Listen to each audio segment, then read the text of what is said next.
Welcome, everyone, to Meaningful Moments podcast, connecting infant mental health to early intervention. This is our episode all about unpacking postpartum obsessive compulsive disorder. This podcast is a collaborative effort from the Virginia Department of Behavioral Health and Developmental Services, and that is through a contract with the Partnership for People with Disabilities at Virginia Commonwealth University. My name is Lisa Terry. I am an early intervention professional development consultant at VCU Partnership for People with Disabilities. I also am endorsed as an infant mental health mentor in research and faculty, and I am the co-facilitator of DEC's Infant Mental Health Community of Practice, and DEC is the Division of Early Childhood, for those that do not know. And I am also a 0 to 3 growing brain trainer. So I'm going to go ahead and let our guest, our very first guest for our podcast, introduce herself. So Valerie, go ahead and give us a little introduction. Thank you so much. This is so exciting. My name is Valerie Abbott, and I, first and foremost, am a mom of 2 girls who are now off in college. Absolutely crazy to even say that out loud. So I'm a proud mama, but I am also a certified early intervention service coordinator here in Virginia. And what's really wild is I think I'm sitting in the same chair as the service coordinator that helped our family many, many moons ago. So that it's a full circle place. It really is. I love that so much. Thank you, Valerie. And we're super excited for you to be here and share your story with us and really be vulnerable with us today. And Tracy, I'm going to go ahead and let you introduce yourself and get us started. Yeah, guys. Hi. It's so good to be back in this space with everybody. Valerie, we are super psyched about hearing all the information you have to share with us today. And we're really celebrating you being our first guest. My name is Tracy Walters, and I am seated at DBHDS. I am also in the mental health work. I'm the state coordinator for infant and early childhood mental health. I'm an incredible years trainer and facilitator, and I'm also an end of life doula. So that's just kind of another nugget of me. So happy to be here, and we have so much to unpack. I'm going to go ahead and get started if we're all a go. So today we are here with Valerie, super psyched, talking about postpartum depression OCD. And this was new topic for me. And I know that a lot of us have heard about postpartum depression, and that seems to be like, and Valerie, you'll probably speak to this, but that seems to be like the main theme, right? That we understand and know about and have the most information about. But today we really want to dig into this OCD piece. And so I'm just going to start with a definition, and it's coming from postpartumdepression.org. And basically, what I found was it's a definition. It's characterized by intrusive thoughts and behaviors that are in response to a perceived danger toward their baby and a mother's baby. And these thoughts and behaviors are constant and repetitive, and they can severely disrupt your daily life. Postpartum OCD is a severe condition that requires treatment to manage and control symptoms. It's also noted that this can occur with men as well, which I think is fascinating. I would not have anticipated that, so I hope everybody's learning with me. So with men as well, from the natural fear and anxiety that comes with the pressure and responsibility of caring for an infant. And even when we think about typical responses, I'm just going to say when we become new parents, right, that's a big fear. And so this just like triggered so many thoughts for me when I was reading that definition. I am going to go ahead too and give the stat and just see what that is telling us. Let me pull down on this a little bit. So statistically, what I found was when looking at the statistics, it can affect anywhere from 3 to 5% of women. And this is likely underdiagnosed, which can be from the lack of awareness or the embarrassment and shame that women feel, and fear that they will lose their baby if they share the feelings. And so I thought that was both terrifying and also very awakening to think about you have all of these things happening with you as a new mom and scared to share it because of what you might fear the repercussions are. So those were like the definition. I'm fascinated by the definition that included men, and then the statistics in terms of percentages and the fear of losing baby, which is unmeasurable for me. Yeah. Thanks, Tracy. Well, and it's so crazy because I think, it's so hard being a parent right now. And I know we've talked about this in past episodes, but just the judgment that we receive from the outside world, from other people, from strangers, from family too, right? We even get it from them. And there's just so much judgment. And so I think when we're talking about this topic, it's so important that people really do learn how to advocate for themselves. And that's why I think it's so cool that Valerie really approached us about this topic, and she came in and she was like, I want people to know more about this. We have to talk about what this is and what this looks like. So I'm going to go ahead and give some of the symptoms, and then we're going to have Valerie actually share her story, and she'll share what she was feeling and the symptoms that she experienced too. So typical symptoms are unwanted images of hurting the baby, like dropping the baby or throwing the baby, concerns about accidentally causing the baby any kind of harm through carelessness, or intrusive and unwanted thoughts of suffocating or even stabbing the baby, unwanted and disturbing thoughts of sexually abusing the baby, scared of making poor choices or poor decisions that will cause the baby any kind of harm or death, and fear that the baby will develop a serious disease. And then the last one is fear of exposing the baby to toxins and chemicals and any other environmental factors too. And so, Valerie, you are really coming here today to help raise awareness for this topic and to share your own personal experience. And so I would love for you to just tell us a little bit more about your story. Tell us about the feelings and the symptoms that you experienced too. Sure. Thank you so much. And thank you so much for recognizing the importance of talking about this. This for me happened 21 years ago.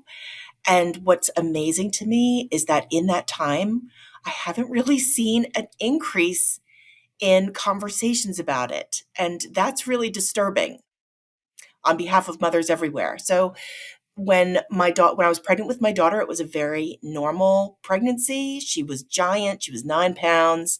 She came out via C-section because she was breech and giant. And within hours of her birth, I'm sitting lying down in that hospital bed, and these very strange thoughts just started to present themselves. And it was, you're recovering from a major surgery, and you've got family in the room, and you're not sleeping, and they're telling you how to breastfeed and all. There's so much going on, but in the background there's this bizarre set of, it's really even hard to describe. The first few days were hard to describe because you're kind of already overwhelmed and there's a lot of sensory input going on, that it was easy to kind of be distracted from these visions. And that's what they were. They were visions for me.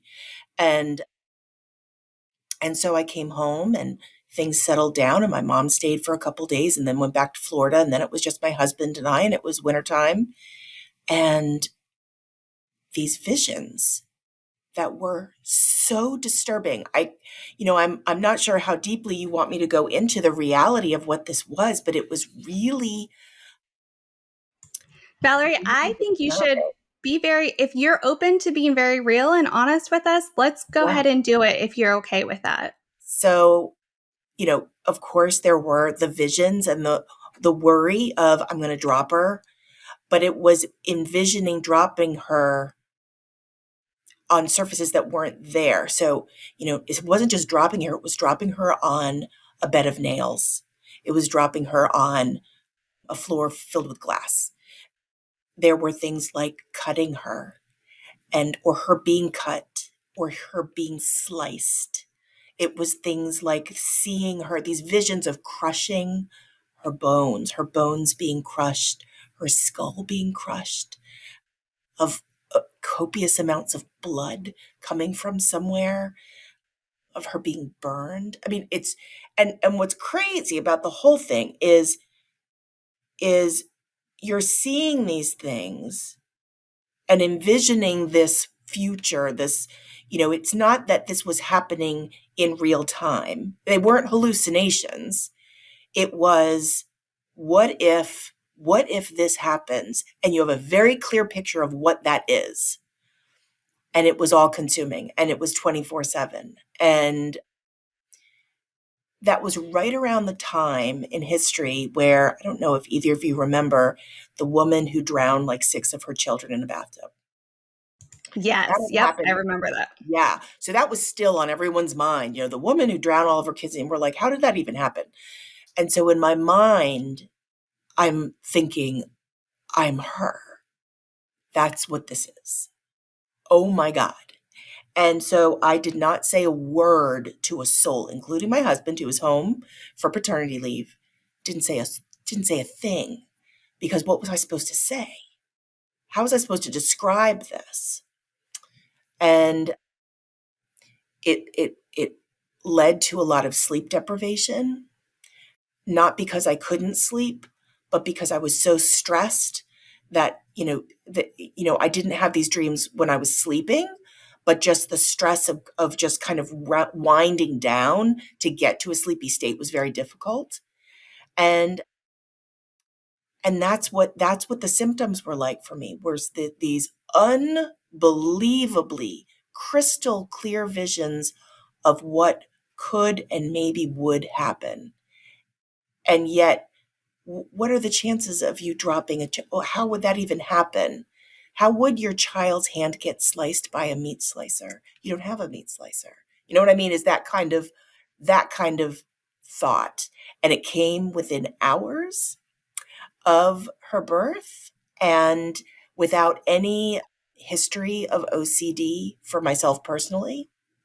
So it really caught me off guard. Valerie, oh, I'm bursting over here. My heart is like seriously breaking for you at the moment because one, I'm thinking about you just had your baby, and then this is like right on top of you. It just came immediately. And I'm just remembering, and Lisa, I know you remember too, like what it's like to hold that baby because we're all moms. Some of us are grandmothers, and you hold that baby, and then it's just like all the things that are rushing through your mind, right? All the detailed things that you're thinking about, you've been hoping for, you've been wishing for. And then for you to have that start happening for you pretty immediately without any time, it sounds like, and you can correct me, to enjoy the baby, right? Just to really embrace that joyful time. And then to have that fear with somebody you know and love and have built a family with, that fear of even sharing it with that close partner, I can't imagine. Like I could cry a little bit on that because I can see how painful that must have been. What do you think, Lisa? I mean, I know you're sitting there too as a mom. I know. It's so hard to just imagine like everything that you were going through, Valerie.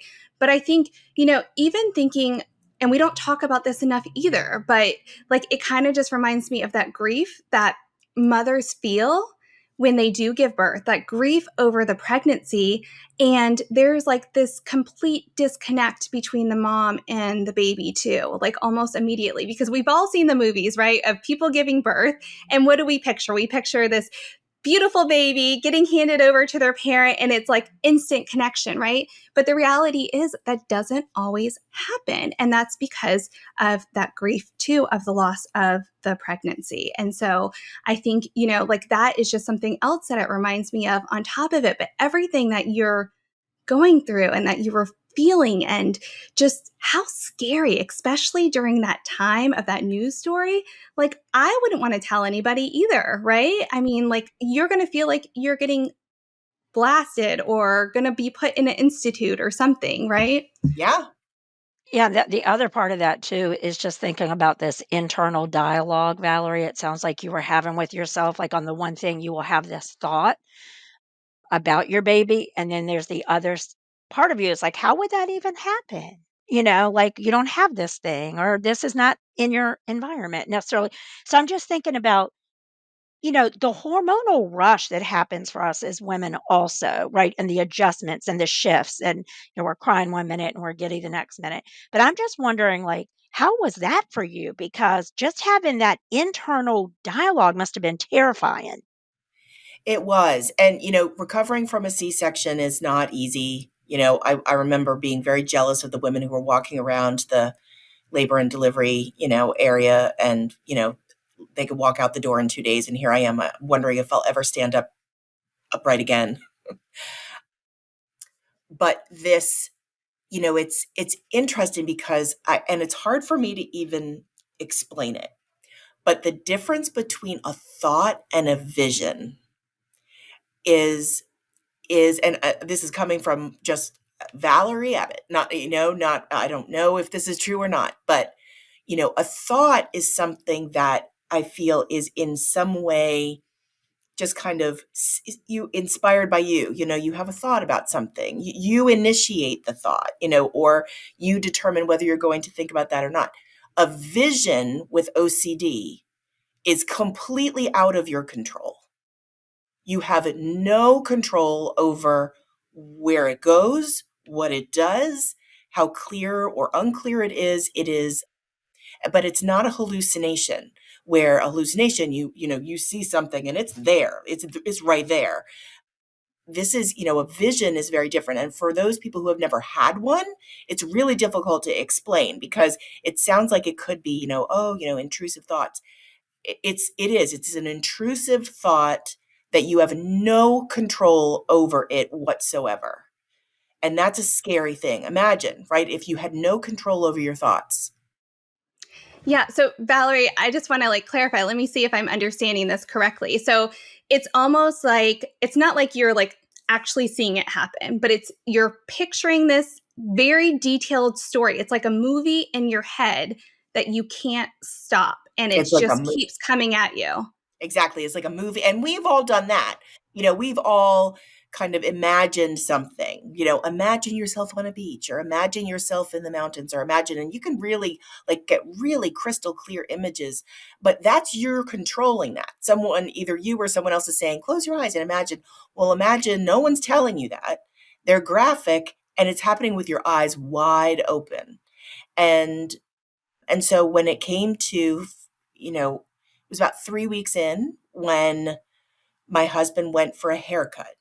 He left the house for the first time, and he left, and I was just, on fire. I was just like, at some point, do I, what am I going to say? How exactly am I going to say this? And he came in after the haircut, and I was sitting by myself in the living room.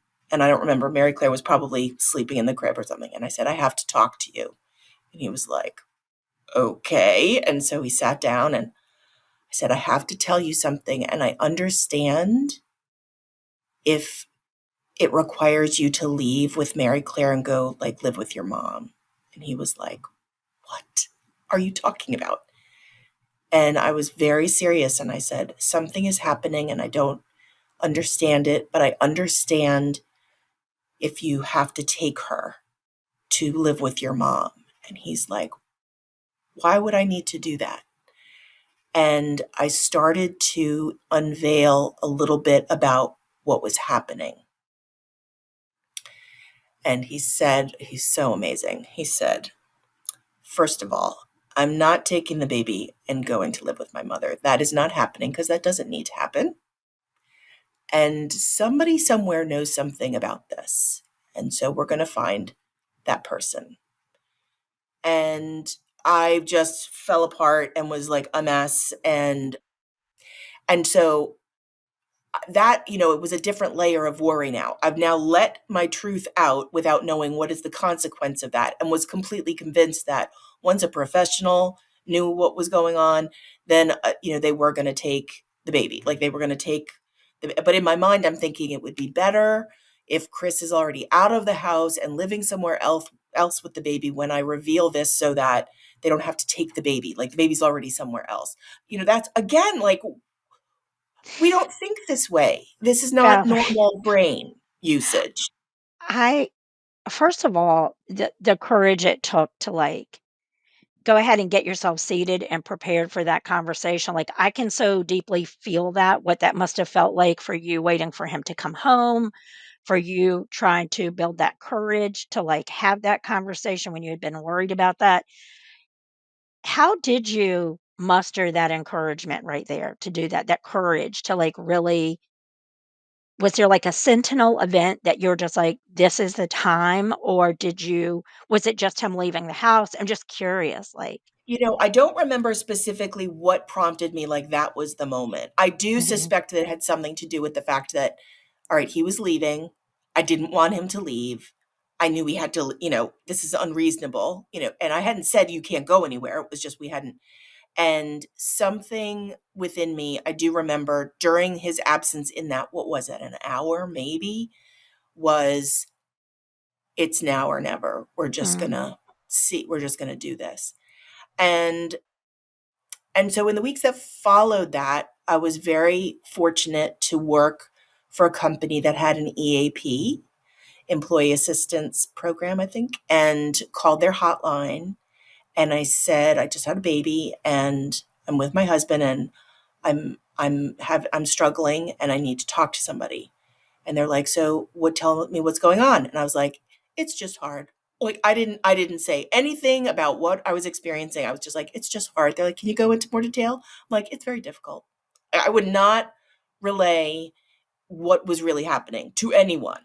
And Mhm. so they said, okay, well, we can help you find a therapist and you can talk with a therapist and see kind of where we go from there.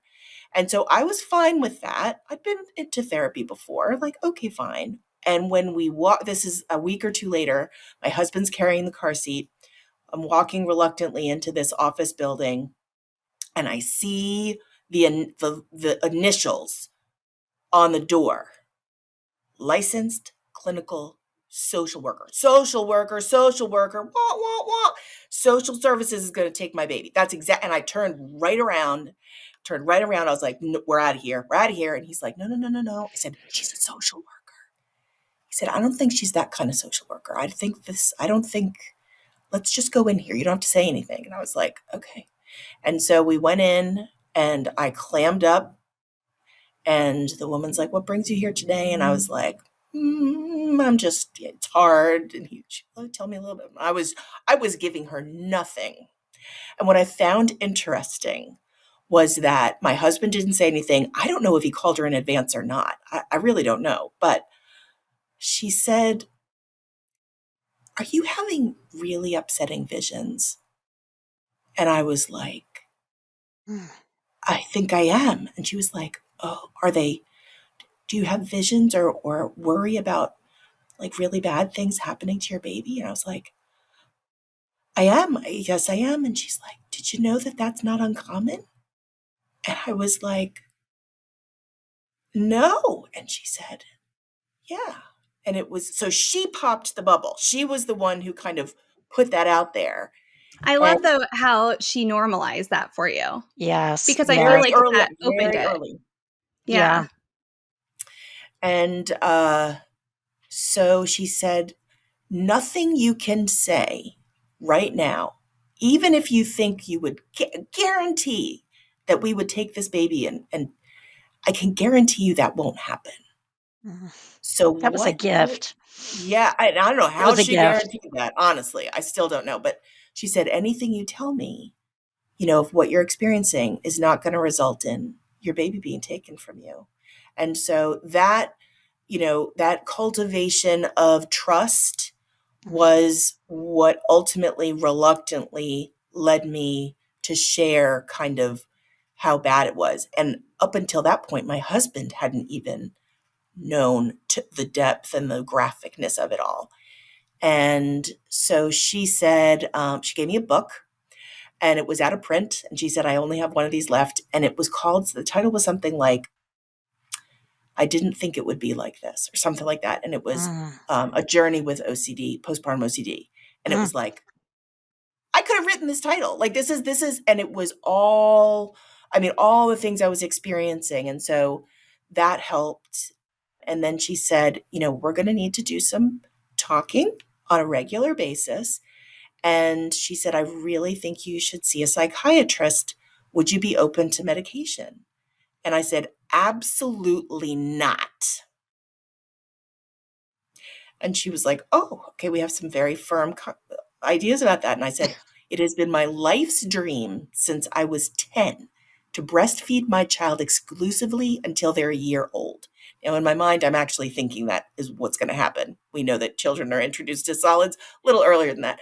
And so I said, any risk that I will absolutely not consent to anything that would prevent this very important personal goal for me. And she was like, okay. And so we had a couple sessions, and then I went to go see this psychiatrist that she recommended. And she recommended him because he works with people who don't want to use medication. And so I went to see him. And the first thing he said after kind of interviewing me and talking about it, he said, I rarely say this. I really think you would benefit a lot from medication. Mm. And I said, absolutely not. And my husband supported that. I don't know why, but he did. And I said, what else? What else? And so he said, we're going to try this other thing that I usually try, but I just, let's go in with the realistic expectations that it was a very bizarre diet, very strange diet. Hmm. And it worked. And it worked. I just want to say, Valerie, like, I love first and foremost that you advocated for yourself, because I think with any kind of depression, you feel like this loss of control over your life, and so getting options taken away from you is not always something that's very beneficial to somebody. And so you're trying to find that control somewhere, and you were able to do that and advocate, even though both of those people said, no, we think you need to be on medication, and you still pushed and pushed, and you had the support of your husband, which I think is just absolutely amazing. So really just kudos to you for just being brave in that moment.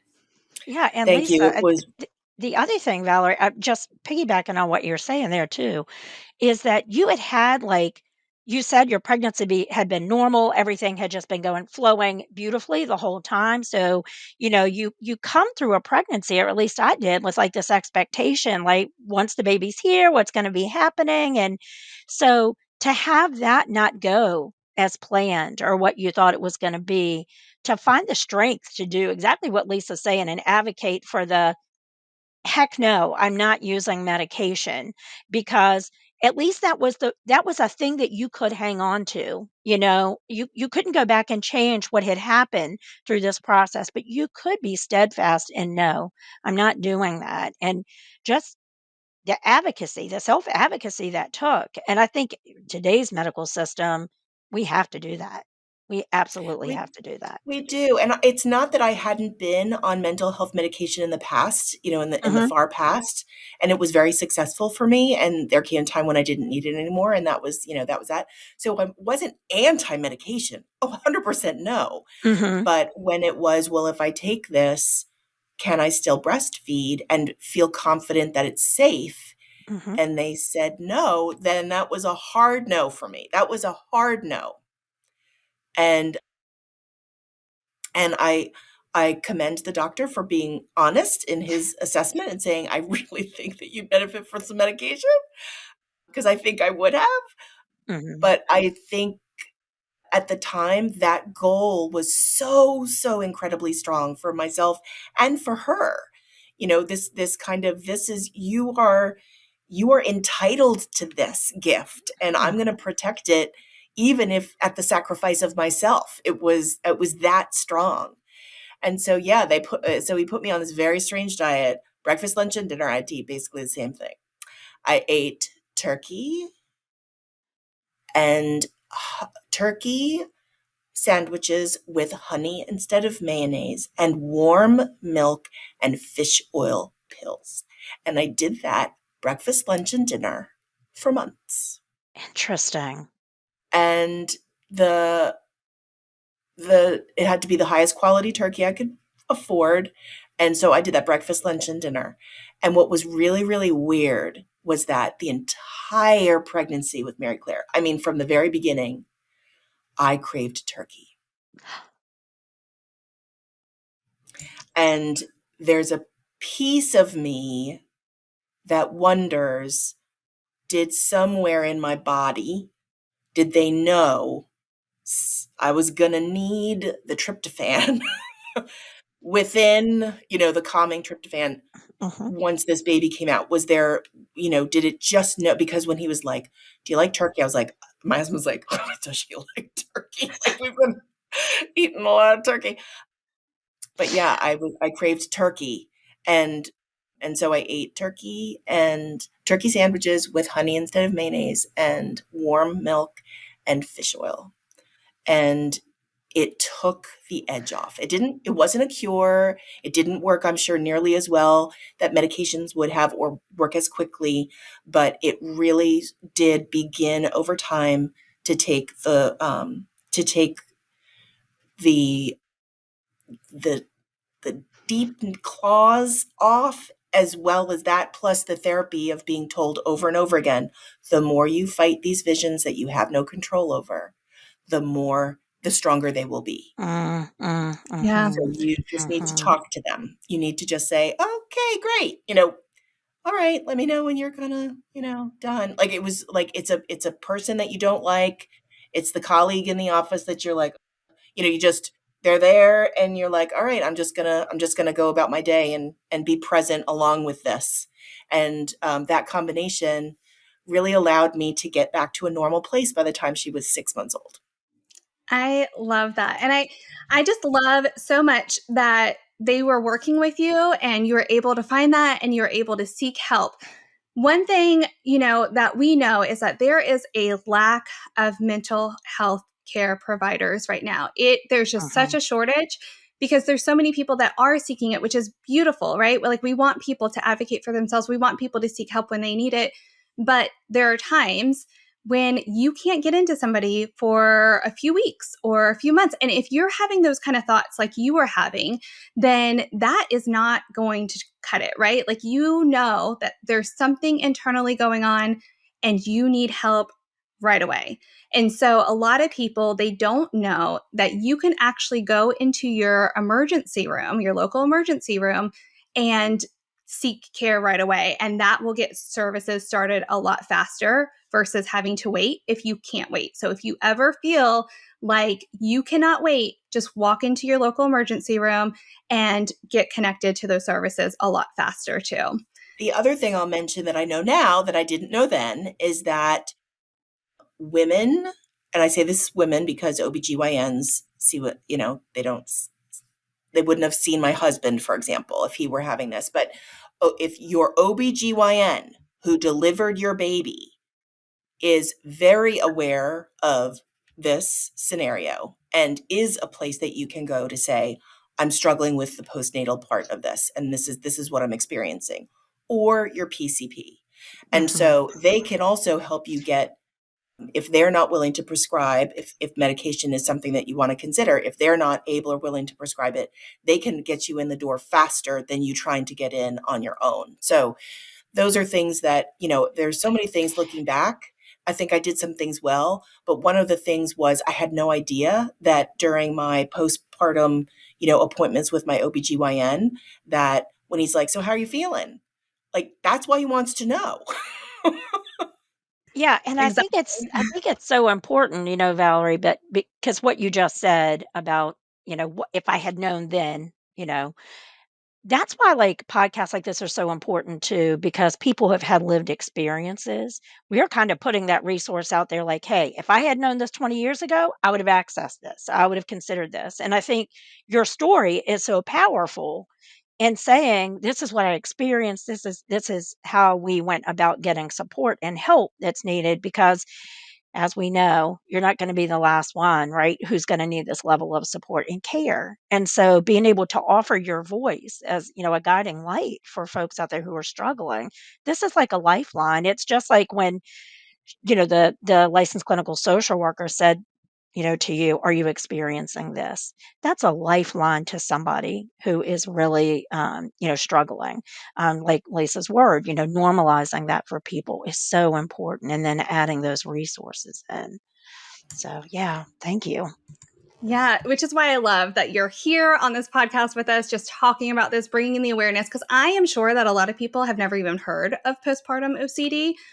But I do want to ask you, like, because I know we're coming to a close, but I want to really find out like what you think, because you work in early intervention now. You I went through this do. experience. So let's talk about, what is it that you want early interventionists to know? So we in early intervention have the unique gift of being invited into the homes of families, whether we are a service coordinator or a therapist of some kind, and working with families one-on-one in their homes.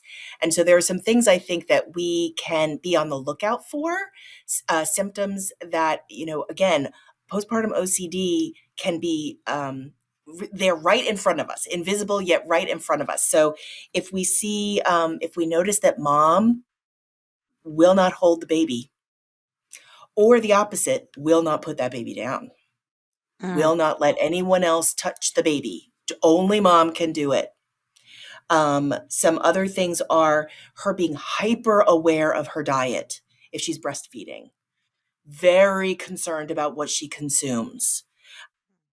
If she looks sleep deprived, and you can only go, without a good, decent sleep for so long before everything starts coming apart at the seams. Worried about the baby being taken, either being abducted or being taken because she's not, capable of doing this. Worried about the authorities coming to take the baby away. mm, That's both, a compulsion issue as well as an obsessive issue. Worried about germs. Worried about, you coming into the house. Just looking at the body language and the nonverbal cues of how does mom seem. And are any of these things red flags for either compulsive behaviors or obsessive behaviors? And just keeping an eye on that, because frequently the family members, they're not going to have experience with this either. And so they might not recognize, they recognize something's wrong, but they have no idea what it could be. Valerie, I wonder, because I'm thinking back to your statement before when you were going to seek the help, right? And they first initially asked you, and you're like, closed mouth, like not saying anything. You didn't want to talk about it. And I think, another parent told me that before, like when she had postpartum depression and she had some thoughts of hurting her child, she was like, I just put a smile on my face all the time. She was like, early intervention was in here. They had no idea. And so I wonder, like, Valerie, are there any like specific questions you think like we could ask maybe to dig in a little bit deeper and check in with the parent, and maybe like they'll open up and, give us a little bit of a hint about what's going on and if we need to get them help and support? Yeah, I think taking just that extra step question. So when you're seeing, mom is not letting go of that baby. mhm, Mom is not sharing that baby with you, is not sharing that baby with other, to say, you seem, very concerned about baby being touched by other people or being held. Can you share a little bit more about what that, what your concerns are? And it again, rapport is the only way to knock on that door, right? And you can't just walk in cold and I've just met you for the first time and I'm seeing this. So it takes kind of noticing behaviors over time and not necessarily once. I also think it's important to check in on the other spouse. So dad may be, kind of observing or whatever, and quiet, and mom, you're noticing some things. I think it's perfectly appropriate to call after and say, hey, I'm talking to dad. How did you think the session went today? How's mom? I think it's perfectly acceptable to ask about, or dad, if dad's not there, because he just doesn't come to these things, to ask, how's dad doing? Because it can happen to men. And especially it can happen to men who have a history of OCD. And maybe they've been managing it really well, or it's been a long time since they've had the symptoms, that the birth of a child can be really impactful on them in ways that we would not expect. And postpartum OCD is one of them. yeah. Gosh, you just touched on a lot of things, I think, Valerie, that's important for us to like bring forth. One is this just builds the case, right, for infant mental health. I mean, our whole conversations are built on integrating the two, right? Early intervention and infant mental health. And when you're talking about looking at the child in the context of the family is essentially what you're talking about when you talk about reading those cues and getting that maybe social history on dad and mom, or just, kind of looking at the wider picture, broadening our lens about what we know about the family and how things are going. is so important. And this is just the perfect case scenario when you think about that integration of the two, because exactly what you're saying, it's so important to get dad's perspective. And I think in all things EI, sometimes a lot of things are very focused on mom, right? And so to always go in with that lens, but really capitalizing on what you're saying here, using your observation skills, using like social context and family context with the health of this child and like what is happening between parents or with individual parents is so important. So I'm so glad that you're bringing that, to the forefront. It's critical. Yeah, Well, Lisa. that's what makes EI what it is, right? Is that we are Yeah. servicing the needs of the family to Yes. maximize the development of the child. And if you have a parent that is struggling Yes. in their daily lives in a way that they are having images of things awful happening to their baby, how can that not have an impact on infant mental Hmm. health? Hmm. So I'm thrilled. I'm so grateful that you're highlighting this topic because maybe, maybe we will see a buzz about it, at least Yeah. here in Virginia. Yeah. Yeah. And it's so funny because I'm sitting here and I'm thinking about how you had support, Valerie, and you were able to take that step and you had your husband's support. But I've worked with so many families that don't always have that support. Like I remember years ago, I've walked in to this family's home and it was so dark. They had blackout curtains all over, like you could barely see in the house. And it was dark all the time. And so I knew that mother needed some kind of help. And sometimes we can't just give them the phone number because, like you said, like it's a hard thing to seek help. There's a lot of fear. And so sometimes they need a little bit more support, walking them through that first initial process of getting that help.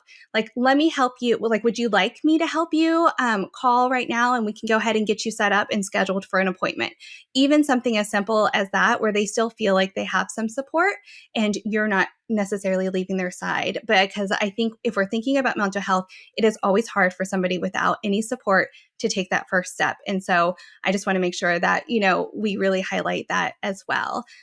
And so now that we're wrapping up, I just want to see, is there any last words that you want to say before we do, Valerie? I'm just so grateful that early intervention is looking at this with a slightly different lens, a new lens, perhaps that we haven't before. It's up to us. It's up to each of us to learn a little bit about this and now be looking at our families and our parents just a little bit differently. Yeah, absolutely. And I just love that you even shared this information with us because, again, like I said, I think it's something that not a lot of people are aware of. Tracy, any last words from you? I just think your story is really powerful, Valerie. I think it's going to touch a lot of people. And, we can look up definitions and we can talk about the symptoms and get all the stats and stuff, but breathing life into what this story is for a family really makes such an impact. And so I just thank you for your vulnerability today and just bringing it to awareness for everybody. I You're certainly so learned welcome. a lot. Yeah, I agree. I couldn't agree more because I think sometimes when we don't understand something, we tend to shy away from it and we avoid it. And we might not support that family because we aren't sure what to do in those moments. So you've really given us some really concrete examples of what we can do. So I just appreciate you so much. So we're going to go ahead and wrap up, everyone. So thank you so much for joining us for today's episode of Meaningful Moments. Thank you for listening. And thank you, huge, huge thank you to Valerie Abbott just for joining us today, being brave with us, being vulnerable with us, just to shed some light on your experience of postpartum OCD. And we hope that everyone will join us again next time as we talk about identifying trauma and supporting families. And make sure you subscribe to our podcast on iTunes or Spotify or Google Podcasts. You can also access our podcast video version on YouTube. So for more information, visit VEIPD's website for resources, tools, and archived webinars. You can also visit VAIMH, which is VAIM, for additional resources. Thank you, everyone, so much. And thank you again, Valerie. Thanks, Valerie, so much.